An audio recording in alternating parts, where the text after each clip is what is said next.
श्री सिद्धेश्वर सोलापूर कृषी उत्पन्न बाजार समितीच्या निवडणुकांसाठी अर्ज दाखल करण्याची मुदत संपलेली आहे। बाजार समितीच्या इतिहासात पहिल्यांदाच 400च्या पुढे उमेदवारांनी अर्ज त्यांनी दाखल केले। प्राप्त अर्जांची छाननी 1 मार्च रोजी होणार आहे। या छाननीनंतर किती उमेदवार निवडणूक रिंगणात राहणार हे स्पष्ट होणार आहे। दरम्यान प्रमुख भूमिका बजावत असलेले दादासाहेब बापू मालक यासारख्या मंडळींकडे अनेक इच्छुक मला कोणी उमेदवारी आतापासून फिल्डिंग लावल्याचं दिसून येत आहे।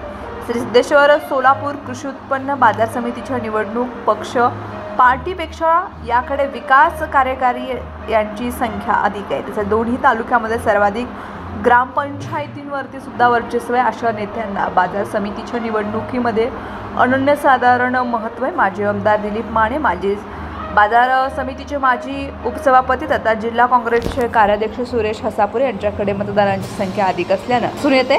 तर पॅनल अद्यापही अधिकृत झालं नसलं तरी पुढे हे भाजप सोबतच जाण्याची शक्यता वर्तवली जात आहे।